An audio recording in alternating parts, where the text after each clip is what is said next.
Hai, Assalamualaikum. Today we are going to learn a simple term or a simple law related to electrical or physics, which is Ohm's law. So what is Ohm's law? Apa itu Ohm's law? So actually Ohm's law is we want to investigate the behavior of current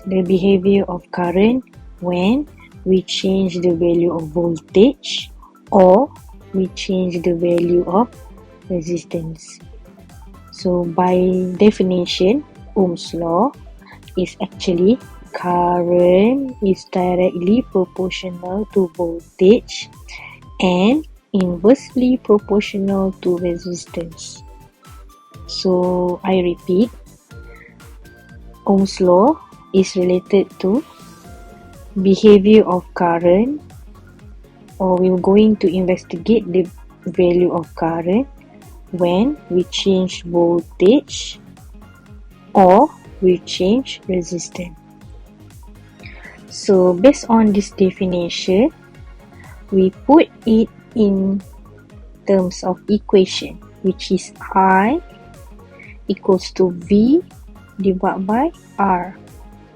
Okay, so based on the equation, we can see that I is directly proportional to voltage, meanwhile I is inversely proportional to current.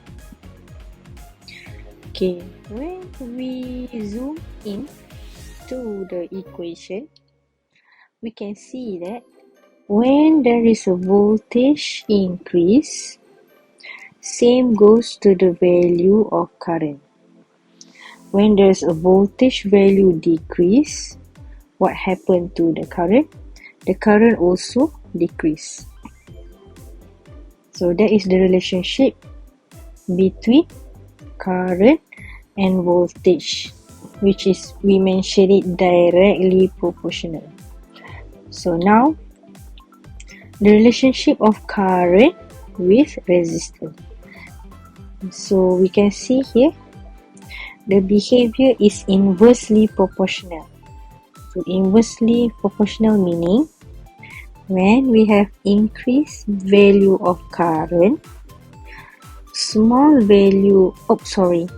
we have high value of resistance, it will result in a smaller value of current. So when we have small value of resistance, what happens to current? Current was inversely proportional, which is it might be or it should be high. So that is the relationship between current and resistance. So this is a graph that explains relationship between current and voltage, which is directly proportional. So that's why you can see here the graph is in linear form. Okay, in order to get this type of graph, we must let one parameter in Ohm's law to be constant. So we must let R to be constant. So in order to investigate the behavior of current and voltage, which is directly proportional, so we must let R to be constant. Okay, so here I have two example A and example B. So both circuitry have a constant value of resistance. So when we compare the voltmeter here, this is a small value of voltmeter. Over here we have high value of voltmeter. So this is the variable value of voltage symbol. So we want to see the behavior of current when we have this amount of voltage flow into the circuit and this amount of voltage flow into the circuit. So when we have a small amount of voltage flow into the circuit with a constant value of resistor, we can see that the value of current also small. Meanwhile, When we have a high value of voltage flow into the resistor or into the circuit, we have a high value of current flow into the resistor. Okay, so that is why it stated that current is directly proportional with voltage. Small voltage, small current. High voltage, high current. Okay, so let's jump to next graph, which is here. So the next graph, if we want to study or we want to look at the behavior of current with resistance. So it stated that the behavior of current is inversely proportional to resistance.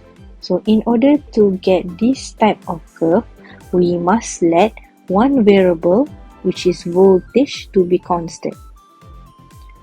Okay, so here I have two circuitry. So we want to compare. So we have a constant value of voltage here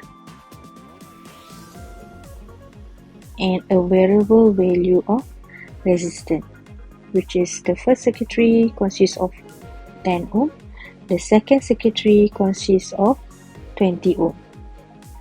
So when we compare, when we have small value of resistance, the amount of current flow inside the circuitry is very high. So it's located here. Small value of resistance will result in high value of current. So look at the second circuitry. Here we have high value of resistance, which is high value of resistance will result in small value of current. So meaning resistance very high, it will result a small value of current. Okay, which is it prevent current to flow inside the circuit. So that is why it stated that current is inversely proportional to resistance. So that is the behavior of current to voltage, current to resistance. Now we already finished explain about Ohm's law, which is the behavior of current towards voltage and also the behavior of current towards resistance. So how are we going to remember the formula? Okay, so we can use pyramid.